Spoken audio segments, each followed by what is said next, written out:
Now that I have access to a better translation, I can do a review. There's some stuff I missed, obviously, on the first read. The first of which is, in the color page, the zombies. I didn't think anything of it because I had no idea what to expect. Now it's obvious that this is an Easter egg by Oda saying, hey, Nightmare Luffy. I kind of used that as an inspiration for Gear 4th. There's no other reason for why the callback for Thriller Bark would be there. I mean, it's not Halloween or anything. Another thing is that the birdcage is not cutting buildings anymore. It's actually just, bringing them closer to the people to crush them. So people are going to get crushed way before they get cut. Side tells the Coliseum fighters, hey, we need to get the other injured people out of here. Getting the giant back on his feet, that's going to be a bitch. And then Zoro's rounding up the samurai, Kinemon and Kanjuro, and he's like, we need to do something to stop the birdcage, which I like because out of all the this arc has been a stroll in the park for Zoro. He was fighting a scrub, he's still fresh, he still has energy left.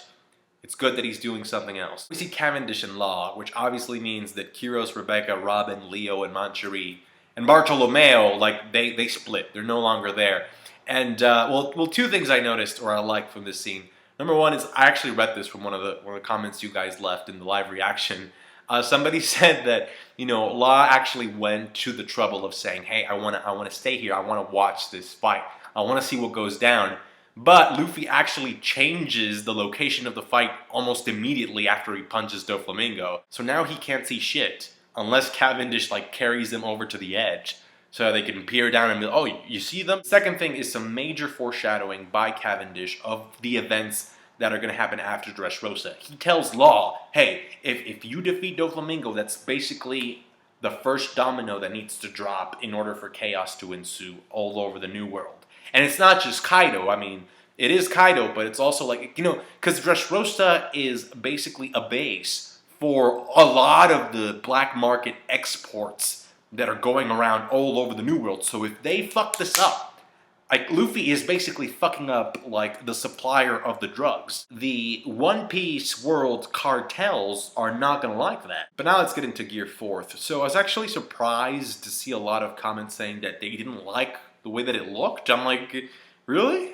Because, I think most of us anticipated that it was going to be muscle related. And you do see that when he first inflates that arm of his, I was kind of scared because I was like, shit, is this going to be the only thing he's going to do? Just inflate. And so it's basically a giant arm with hockey. It just looks different. But you see the texture, and the texture is actually, that's the way muscles look. If you were to rip out the skin, that's the way a muscle looks. He comes into it with the same pose that he does with Gear 2nd. Hyuga, I'm just kidding. There's two character references that I see, and this may not be intentional, but I see a reference to Bellamy and I see a reference to Law. If you look at the way that the armament hockey meets his normal skin, it looks like a tattoo.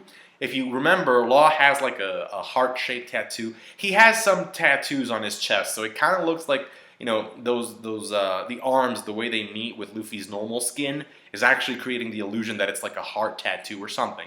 You see this shape here, like this. And then when he tucks in his arms, they look like springs. So Luffy uses the Kong gun, and for those of you who've been reading One Piece for a while, we already know that Luffy's attacks are either named after artillery, or a firearm, actual weapons, or animals. So if in the next couple of chapters Luffy uses an attack on Doflamingo called hyena, whatever, I think that also counts as a reference to Bellamy. Doflamingo gets wasted, just straight up wrecked. And there's this citizen, I missed this in my other review as well, because I was just looking at the action mostly.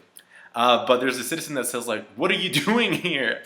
Doflamingo's I would ask myself the same question. I don't know what the fuck I'm doing here. What are the drawbacks of this? Well, if you look closely, there's this one panel where we see Luffy just bouncing down the street uncontrollably. So I'm not sure how much control he has over this mode yet. I also think, I've said this before, but I think this has to have a time limit. I don't think it's something that he could just spam all day. That'd be fucking crazy. There has to be some type of a cost for this, because this shit is ridiculous.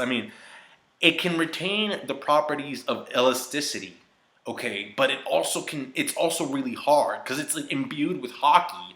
And then Doflamingo, when he tries to hit him with the strings, and remember, sharp things should technically be Luffy's weakness, right? So Doflamingo tries to kick Luffy, and then Doflamingo finds out that even though he has armament hockey, it's still rubbery. I think Luffy is capable of controlling when his body is rubbery. Even when it's coated with hockey, he can control when it's rubbery and when it's actually hard. Because if that weren't the case, then whenever he would throw a punch, like those punches and kicks need to be hardened up. So I don't know if that kick that Doflamingo landed actually did some damage.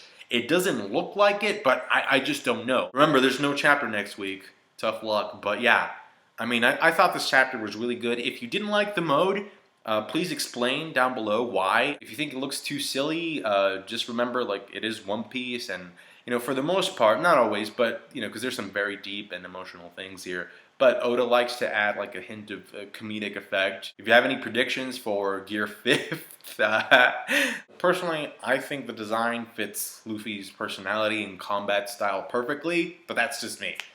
Thank you for watching. Like the review if you did. Appreciate that. Subscribe to my channel. Catch you guys later. Bye. Leave me your comments.